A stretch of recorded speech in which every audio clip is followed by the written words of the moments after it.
South Africa के पूर्व कप्तान डीन एल्गर ने भारत के पूर्व कप्तान विराट कोहली, जी हाँ, वर्तमान क्रिकेटर और बेस्ट खिलाड़ी के तौर पर जाने वाले विराट कोहली भारत और विश्व में अलग पहचान बनाकर रखते हैं।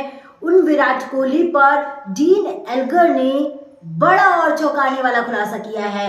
डीन एल्गर ने कहा कि साल 2015 में जब हमारी पहली मुलाकात हुई तो वह कुछ खास नहीं थी।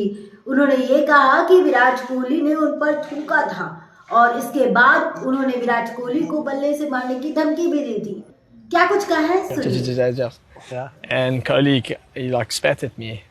Oh, that's nice. I said to him, if you do that, I'll his bat. पूरी जानकारी बता देते हैं, देखिए हमारी एक खास रिपोर्ट।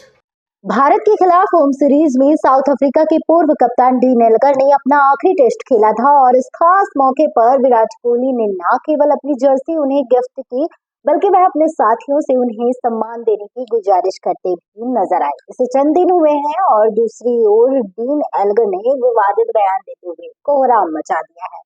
दक्षिण अफ्रीका के पूर्व बल्लेबाज डीन एल्गर ने भारतीय क्रिकेटर विराट कोहली के साथ अपनी पहली मुलाकात पर अजीब खुलासा किया है। Between south Africa podcast banter with the boys पर बोलते हुए एल्गर ने आरोप लगाया है कि कोहली और उनके बीच पहली मुलाकात कुछ खास अच्छी नहीं थी। एल्गर ने पहली बार कोहली के खिलाफ खेलने की कहानी बताई। दक्षिण अफ्रीका के पूर्व कप्तान ने कहा कि उन्होंने पहली मुलाकात में विराट कोहली ने मुझ पर थूका था। मैंने विराट कोहली को बल्ले से पीटने की धमकी दी थी। एल्गर ने अपने बयान में दावा किया, मैं बल्लेबाजी करने आया और मैं वास्तव में अश्विन के खिलाफ अपनी पकड़ बनाए रखना चाहता था। उस समय जेजा और रविंद्र जडेजा को और कोहली, यहाँ पर रविंद्र जडेजा को कहा जा रहा है, और कोहली ने मुझ पर थूका था, ऐसा उन्होंने कहा। मैंने उससे कहा कि अगर तुमने ऐसा किया तो मैं तुम्हें बल्ले से मार डालूंगा। यह पूछे जाने पर कि क्या कोहली को स्थानीय अपशब्दों के बारे में पता था, एल्गर ने कहा कि कोहली को पता था क्योंकि इंडियन प्रीमियर लीग में रॉयल चैलेंजर्स बैंगलोर में उनके साथी के रूप में एबी डिविलियर्स थे। एल्गर ने कहा, हाँ, उसने किया क्योंकि डिविलियर्स आरसीबी में उसके साथी थे, इसलिए मैं समझ गया और मैंने कहा कि अगर तुम ऐसा करोगे तो मैं तुम्हें इस मैदान पर पीट दूंगा। और फिर वह बकबक करने लगा, ऐसा उन्होंने कोहली की नकल उतारने के अंदाज में कहा। वहीं गलत आदमी से वह पंगा ले रहा था। वैसे भी हम भारत में थे, इसलिए थोड़ा सतर्क रहना था।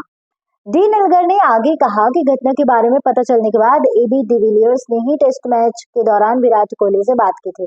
एल्गर ने खुलासा किया कि वह डिविलियर्स ही थे जिन्होंने उस समय भारत के बल्लेबाजों से समझदारी भरी बातें की थी, और कुछ साल बाद जब भारत ने दक्षिण अफ्रीका का दौरा किया तो कोहली ने उन्हें फोन करके माफी भी मांगी थी। एल्गर ने कहा, डिविलियर्स को पता चला कि उसने क्या किया है और वह उसके पास गया और पूछा, तुम मेरे टीम के साथ ऐसा कैसे कर सकते हो। इस पर कोहली ने मुझसे माफी मांगी। एल्गर ने आगे की कहानी बताते हुए कहा, 2 साल बाद दक्षिण अफ्रीका में विराट कोहली ने मुझे फोन किया और कहा कि वह सीरीज के बाद ड्रिंक के लिए मेरे साथ चल सकते हैं। उन्होंने कहा कि वह अपने व्यवहार के लिए माफी मांगना चाहते हैं। एल्गर ने अपनी कहानी समाप्त करते हुए कहा, हमने 3 बजे तक ड्रिंक किया। इस तरह यह ऑफिशियली हमारी पहली मुलाकात थी। केपटाउन में डीन एल्गर के विदाई टेस्ट मैच में कोहली को डीन एल्गर को गले लगाते और टेस्ट मैच के अंत में बल्लेबाज के साथ समय बिताते देखा गया। हालांकि यह पूरा बयान एल्गर का पक्ष है, इस पर विराट कोहली के पक्ष का पता नहीं है। ऐसा हुआ भी था या साउथ अफ्रीकी क्रिकेटर सिर्फ सस्ती लोकप्रियता के लिए ऐसा कर रहा है, तमाम तरह के सवाल हैं।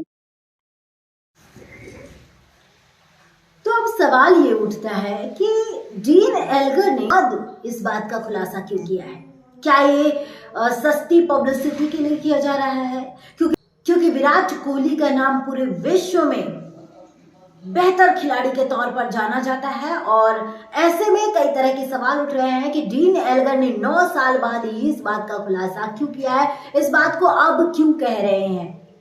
तो तमाम तरह की सवाल हैं, और आपको क्या लगता है कमेंट बॉक्स में कमेंट कर जरूर बताइएगा, और कमेंट बॉक्स आपका है तो जरूर बताइएगा, और इस वीडियो को ज़्यादा शेयर करें, लाइक करें और इस चैनल को सब्सक्राइब करें। धन्यवाद। और हाँ, बेल आइकन दबाना बिल्कुल भी ना भूलें, जिससे कि आपको नए अपडेट्स मिलते रहें। धन्यवाद।